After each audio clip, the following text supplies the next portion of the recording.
fuerza de contracción, algo, pero refieren a eso. Entonces, en realidad, generalmente podemos clasificarlo de varias causas, ¿no? Hay causas cardíacas, causas psiquiátricas, metabólicas endocrinas o fármacos. Por lo tanto, tenemos que tener en cuenta bien, ¿no? Entre las cardíacas son bastantes, ¿ya? Solamente vamos a nombrarlos, son las taquiarritmias supraventriculares, ¿no? Y las taquiarritmias ventriculares, ¿no? Las supraventriculares hay muchos nombres, no lo voy a nombrar a todas, pero sin embargo no dejar de pasar la fibrilación auricular, la flúter auricular, la extrasístole auricular, ¿no es cierto? Los signos de preexcitación, ¿no? Que hay alteraciones bastante en el sistema de conducción. Las taquicardias ventriculares, las extrasístole ventricular, la taquicardia ventricular monomórfica y la fibrilación ventricular, que es una de las otras, digamos, causas bastante raras, pero bastante considerables, ¿no? Otras que también pueden ser, ¿no es cierto?, tumores que crecen en el mismo corazón, como es un mixoma auricular.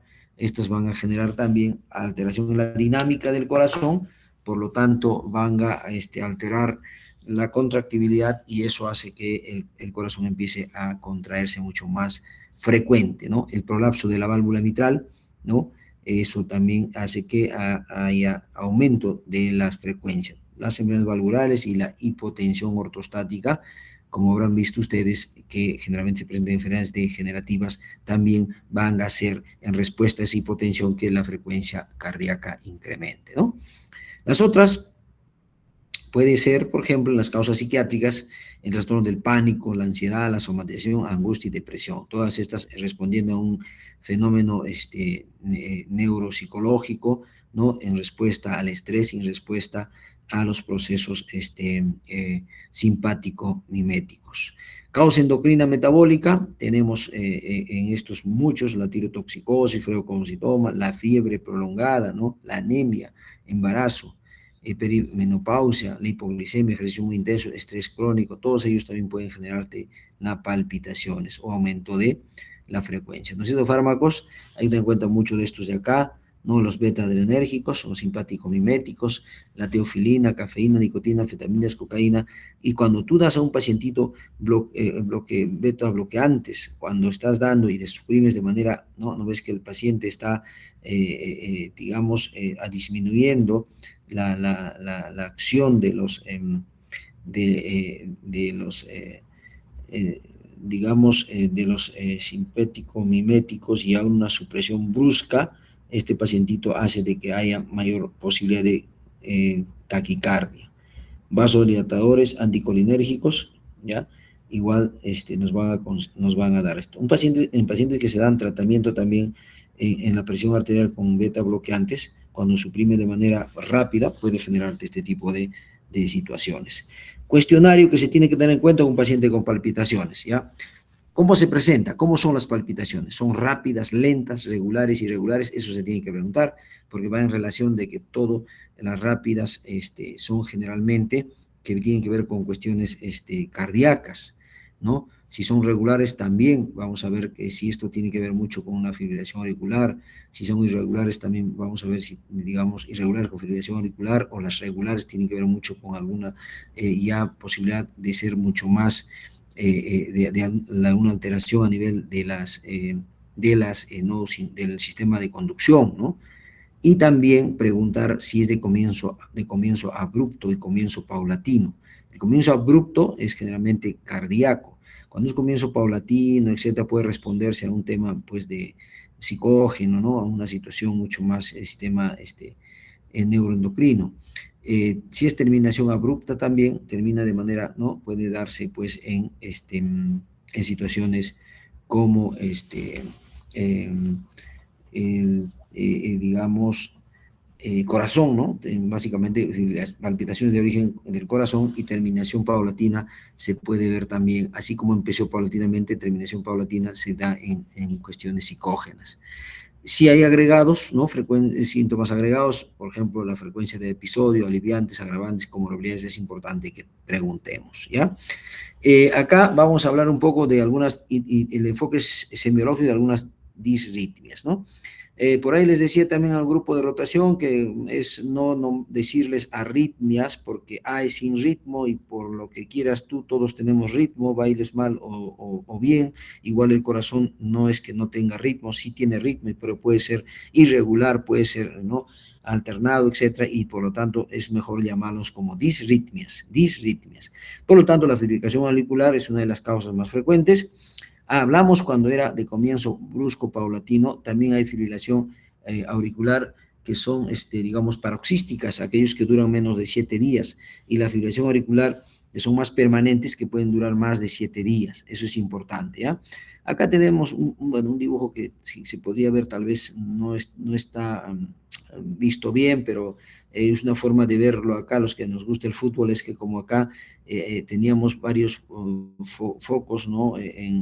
O jugadores que están intentando activar, ¿no?, o meter la pelota al arco, y cuando ingresa, de tanto estar pateando el arco, uno ingresa y se activa una contracción, ¿no es cierto? Entonces, estos foquitos que están ahí a nivel de la aurícula van a generar esas constantes contracciones, ¿no? Y cuando entra se contrae, por eso que es irregular, ¿no es cierto? Irregular.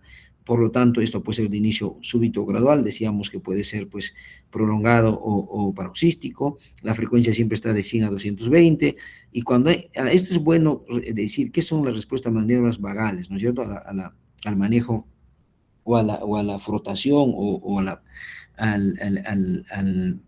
las maniobras vagales, ¿no es cierto?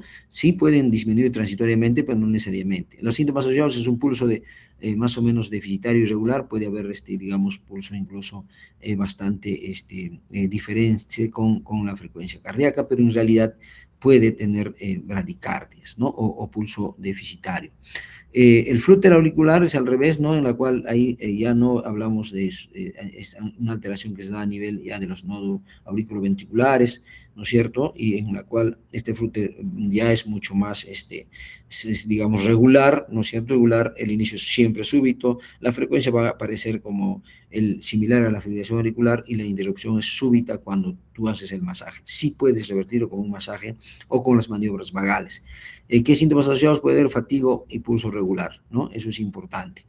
La taquiarritmia por reentrada en nódulo sinusal, acá sí pues hay se llama reentradas, en la cual va a haber constantemente unas contracciones, digamos, sincrónicas, regulares, ¿no?, de inicio súbito. La frecuencia puede estar, mira, de 150 a 250 latidos por minuto. La interrupción es súbita cuando haces las maniobras vagales, y acá puede haber pues puede mareo, fatiga y disnea, ¿no?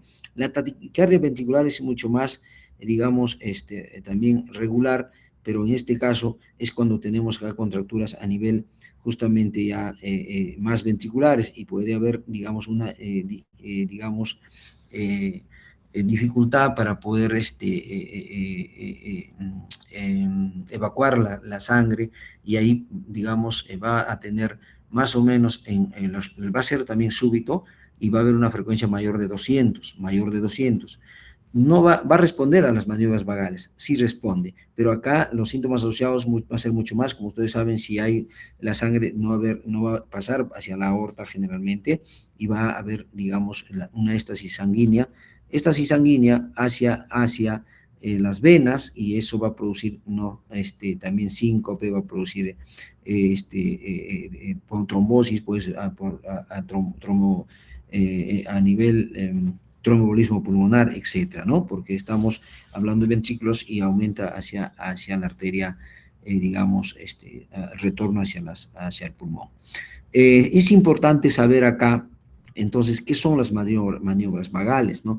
Ustedes sabrán, hemos dicho que estas taquicardias, estas palpitaciones, ¿no?, cuando llegan a ser muy irregulares y pueden ser súbitas y empiezan el paciente puede estar muy ansioso, pero una maniobra vagal puede revertirte esto, ¿no? ¿Y qué es esto de maniobras vagales? Es un conjunto de acciones que se realiza para disminuir la frecuencia cardíaca mediante la estimulación física del nervio vago. La primera, más conocida, es la maniobra de Valsalva estándar, donde tú puedes, ahorita sentado, escuchando esta clase, puedes inhalar profundamente el aire, realiza una prensa abdominal, exhalas con fuerza durante 10 a 15 segundos, pero contra la glotis cerrada, ¿no? Y vas a tener un aumento de la presión que va a estimular el nervio vago, ¿no? Es como si estuvieras tú sentado en el baño, ¿no? Haciendo, ya tú sabes, pero que de alguna manera se va a incrementar esa presión, ¿no? Y va a generar esa estimulación del nervio vago, ¿no? Otra de la maniobra modificada y que es más efectiva es, por ejemplo, tenemos un paciente sentado acá en una posición semisentada, ya, semisentada, más o menos estamos hablando, ¿no? Y este paciente, hacemos una jeringa de 10 milímetros, le quitan la agujita y le hacen soplar por donde va ingresar, pues, por donde debería salir, donde se ponía la aguja, ¿no? Y esta va a empujar con toda la fuerza la presión que tú tengas, soplas con toda la fuerza para que ese ómbolo de la jeringa se retire, ¿no es cierto? Al revés de lo que yo ponía con la mano. Entonces, eso de ahí lo vas a hacer por 15 segundos, ¿no es cierto? 15 segundos, y luego le vas a colocar al paciente, después de haber hecho ese ejercicio de que el paciente sople esa jeringa con fuerza durante 15 segundos, lo vas a colocar en decúbito supino. Echas al paciente y elevas los miembros superiores a 45 segundos, a 45 grados, que diga también durante 15 segundos. ¿No? Después de esos 15 segundos vas a regresar a la misma posición del paciente. Y ahí es donde tú vas a evidenciar justamente que se va a restablecer el ritmo, ¿no? Como sabrán ustedes, tanto la maniobra de Valsalva, la anterior, la clásica, y esta de acá es justamente para restablecer esa ¿cómo se llama? La frecuencia con que estaba. Otra también es conocida, ¿no? Es la maniobra que se hace generalmente cuando uno puede, el efecto de la sumersión. Tú tienes un paciente, y eso puede ser cuando estés en el serum, en otro lugar, paciente que puede tener taquicárdico, muy ansioso, tienes una tina de agua fría, ¿no? Y el reflejo que genera muchas veces, pones ahí la cara debajo del agua frío o el efecto de inmersión, y ahí va a haber una estimulación a nivel de las fosas nasales del nervio trigémino. Esto se va a igual irse por esa vía para estimular al nervio vago, ¿ya? Esa es la que se va a generar. Y creo que también hay maniobras que tienen que ver también con la frotación del nervio vago, que también lo vamos a ver después en otra, ¿no? Que te pueden dar también directamente, ¿ya?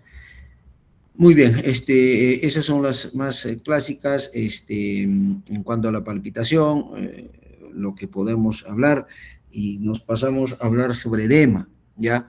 Edema, ya saben ustedes que es el incremento del volumen, pues, a nivel del líquido intersticial, que es el líquido más extenso que existe en el cuerpo, ¿no? Generalmente el agua que más existe en el organismo es en el líquido intersticial, o en el espacio intersticial, ¿ya? Entre célula y célula. Puede expandirse muchos litros antes de ser evidente, ¿eh? Puede haber, digamos, pequeña cantidad y no hay edema, ¿ya? Entonces, pero cuando hay que diferenciar de edema y de líquidos que se acumulan en cavidades, como por ejemplo, ¿no es cierto?, derrame pleural, derrame pericárdico o peritoneal, ¿ya? O la citis o hidrotórax, que son términos que identifican por acumulación de líquido en las cavidades peritoneales y pleura respectivamente. Pues hay que saber diferenciarlos así, ¿no? Entonces, es el aumento excesivo, se hace incluso ostensible o visible cuando ya el volumen intersticial ha aumentado 2 a 5 litros. Imagínate, tengo medio litro, 1 litro, no, 2 litros, muchas veces no se visualiza, pero por encima de 2 litros recién puedo yo evidenciar semiológicamente que hay edema, ¿no es cierto? Y puede llegar a ocasiones hasta 10 a 12 litros. Miren, y pues eso aumenta siempre, puede aumentar en 10% antes de que se haga evidente, ¿ya? Entonces, 10% antes de que sea evidente. Normalmente hay que, entonces, al paciente ver que cuando hay, digamos, menos del 10% que apareciera que hay alteraciones a nivel fisiopatológicas, a nivel del corazón, riñón, etcétera, y no evidencia como aumento de peso, no hay que dudar, pero sí hay que hacer más estudios porque sí podemos estar ante un edema, ¿ya? Y podemos no encontrar todavía, ¿no es cierto?, esa fobea o eso que queremos ahí. Bueno, esto ustedes dominan más, el mecanismo fisiopatológico, saben ustedes que a nivel del capilar, ¿no? Tenemos hay presión oncótica, ¿no es cierto?, del líquido intersticial, hay la presión hidrostática del agua, ¿no?, del intersticio, hay presión oncótica del intersticio, hay la presión oncótica del plasma, hay, o sea, en otras palabras, hay fuerzas que van a meter agua y fuerzas que jalan el agua, ¿no es cierto? Y esas las que en todo caso, eh, jalan el agua para afuera es la presión de filtración, las que van a meter agua son la presión de reabsorción. Y cuando tú restas esto, te va a venir la ecuación de Starling, ¿no? Y eso es lo más importante. Pero cuando vayamos a ver la fisiopatología propiamente del edema, vamos a ver que acá la sangre, cuanto más estás en la arteria más grandes, hay más presión. Y a medida que nosotros vamos disminuyendo de calibre y entrando en los capilares, la presión va a disminuir, ¿no es cierto? Y nunca olvidarse también de los vasos linfáticos que van a también ayudar en la reabsorción del líquido que es extravasa y más o menos tiene, mira, la fuerza de 1 milímetro de mercurio, ¿no es cierto? Mientras que a los términos que están llegando a estas fuerzas, tanto la presión oncótica, plasmática, etcétera, son a un promedio de, mira, de 26, 17, etcétera, a diferencia que de estos de acá que son un poco más. Entonces, viendo los mecanismos importantes por qué se produce este edema, principalmente vamos a hacer 4. Una de ellas es el aumento de la presión hidrostática capilar. ¿Y por qué aumenta la presión hidrostática capilar? Por ejemplo, en síndrome nefrítico, ¿no es cierto? Va a aumentar básicamente por el aumento de proteínas y porque va a haber efectos que nos van a incrementar este aumento hidrostático en la presión hidrostática y van a generar edema. El tromboembolismo también es que se va a ver un trombo que va a obstruir, ¿no es cierto? Y a la parte más distal igual va a aumentar la presión hidrostática. La obstrucción venosa, pasado ya a los capilares, igual, ¿no? Va a haber una obstrucción venosa por cualquier motivo, trombosis, etcétera, y a la parte, digamos, no más proximal o quien se va hacia los capilares va a aumentar la presión y eso va a extravasar y va a generarse edema. La hipertensión arterial también igual, ¿no es cierto? Aumenta la presión internamente por efectos ya vasoconstrictivos, etcétera, etcétera, y también aumenta. En el embarazo igual, por cuestiones de éstasis sanguínea y de densidad sanguínea, etcétera, también aumenta la presión hidrostática y va a haber edema, ¿no?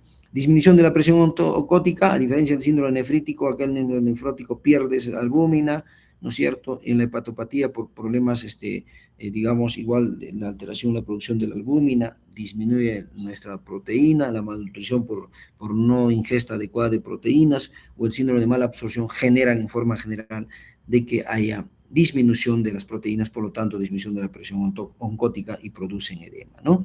Aumento de la permeabilidad capilar, generalmente acá entre las uniones de cada capilar hay una alteración de la permeabilidad, puede pasar por inflamaciones, infecciones, reacciones alérgicas, la diabetes mellitus que debilita bastante a esa indignidad de los capilares, las quemaduras y traumatismos también que rompen justo esa unión y generando extravasación de sangre y por lo tanto edema.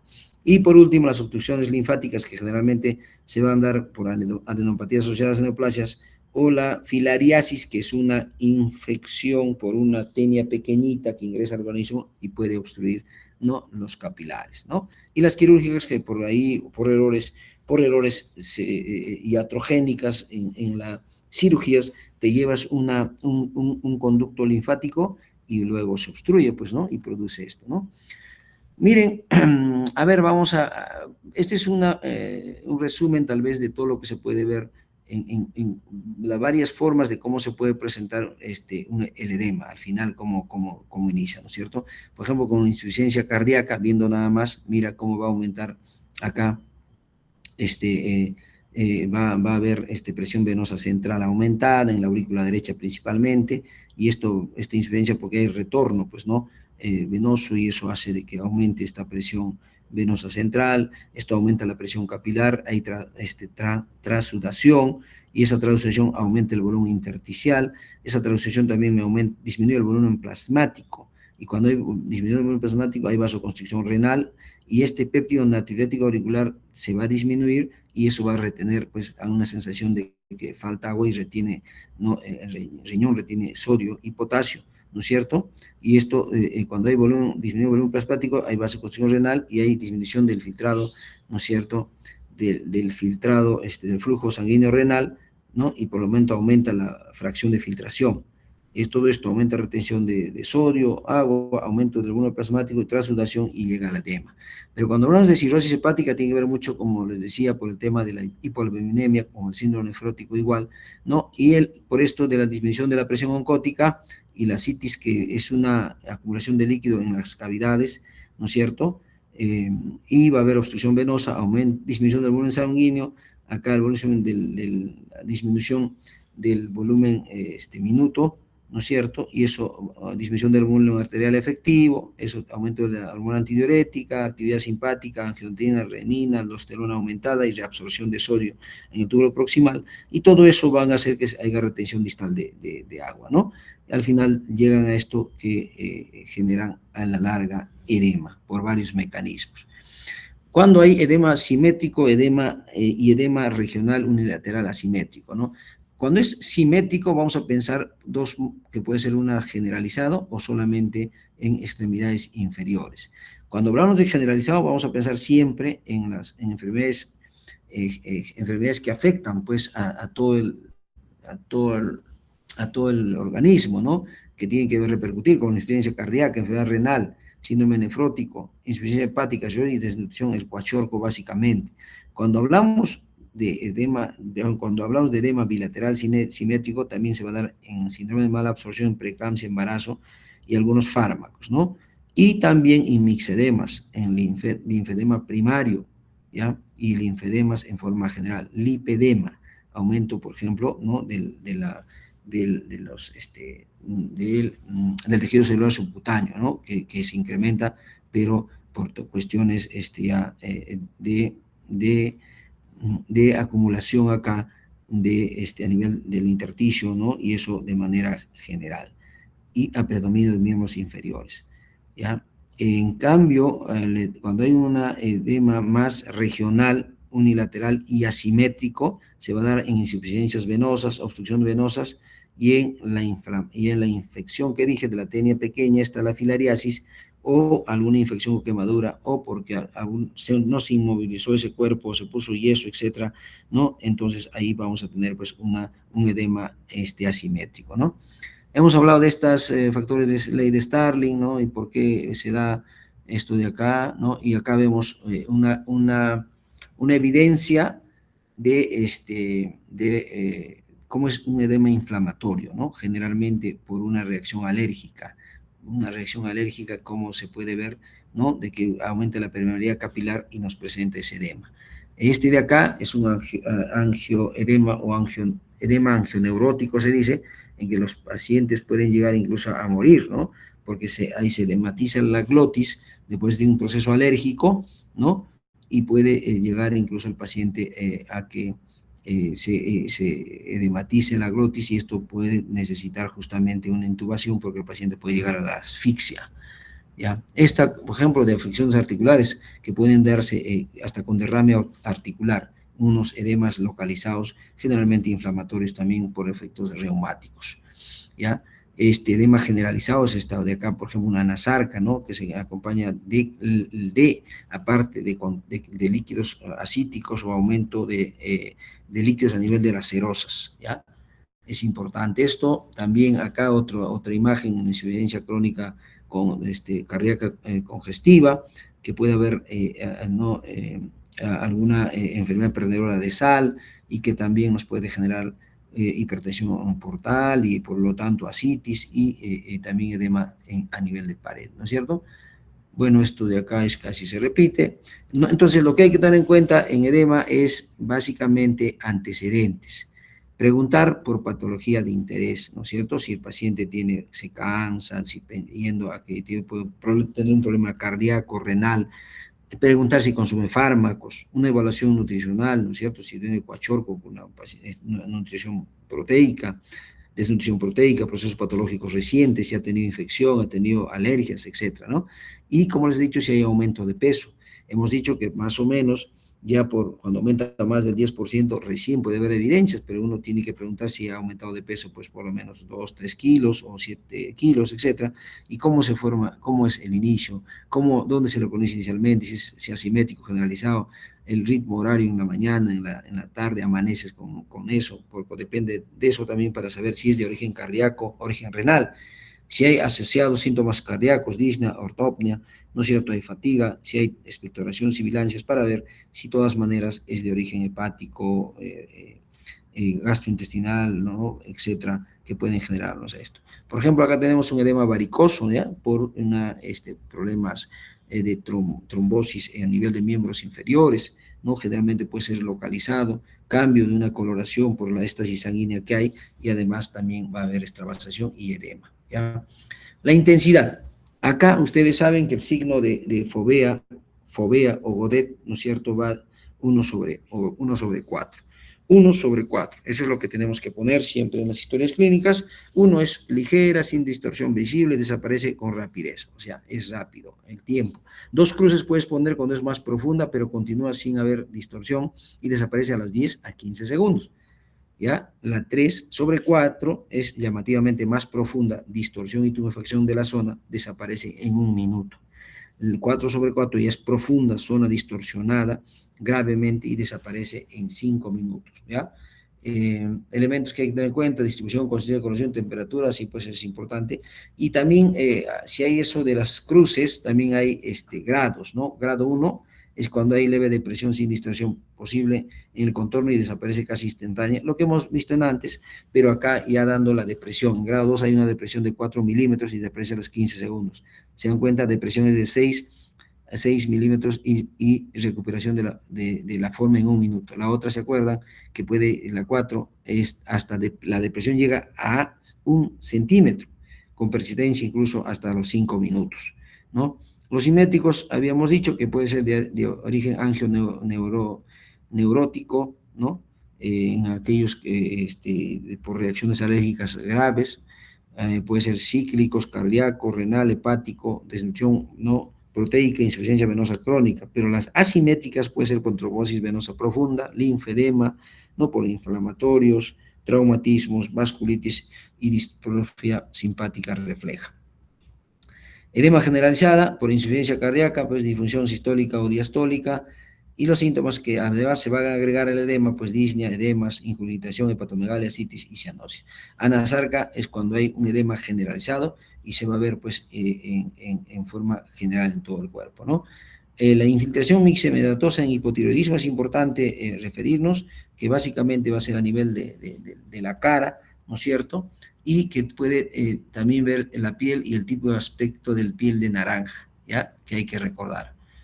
En cirrosis hepática, hipoalbuminemia, hipertensión portal y algunas características que se puede ver también, síntomas de la cirrosis como ascitis, nevos vasculares o la circulación colateral que se ve, la ictericia y la caquexia, y algunas características del edema en esta patología. Este es un edema angiopático, angioneuropático, ¿no? Generalmente producido por una alergia o proceso inflamatorio. Han visto cómo queda el paciente y se llega incluso a edema de glotis, que puede ser severa, ¿no?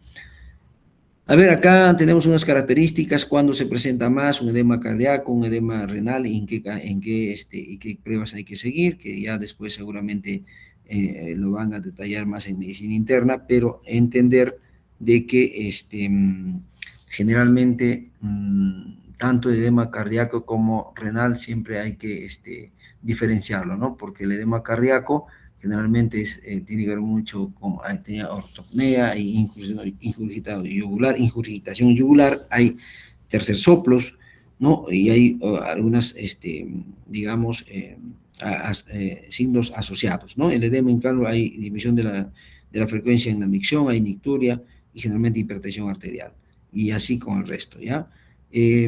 Acá básicamente es cómo evaluar, ¿no es cierto?, la fovea en los pacientes. en donde uno tiene que presionar, ¿no es cierto?, con el dedo índice, generalmente, ¿ya?, para ver justamente en las zonas donde hay protuberancia ósea, ¿ya?, y ver esa profundidad, ¿no es cierto?, y en cuanto vuelve a la normalidad, ¿no es cierto? Signo de Godet-Alderafovea, mira cómo se puede ver acá, ¿no es cierto? Estos generalmente se ven en, estas pueden ser de origen cardíaco renal, no se pueden diferenciar, pero por la localización y la frecuencia en que se presentan, sí.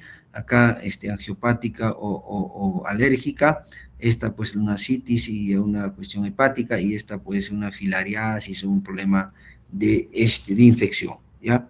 Entonces, eso es lo que hay que ver. Muy bien. La otra parte es síncope, ¿no? Chicos, síncope. La definición básicamente es que el pacientito va caminando, llega o está sentado y dice pierde, se desconecta del entorno, ¿no? Y con recuperación rápida de la conciencia. O sea, pérdida brusca y breve de la conciencia y tono postural. Se puede caer, etc. Y lo podemos dividir en dos causas más frecuentes, ¿no? Por la causa, la hipoperfusión cerebral y la recuperación espontánea y completa. Esas son las características, ¿no? Dividir.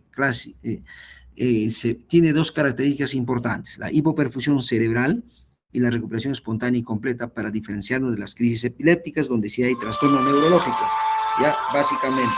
Un ratito. Y ahorita, aló, sí, ya, lo pasamos, lo pasamos.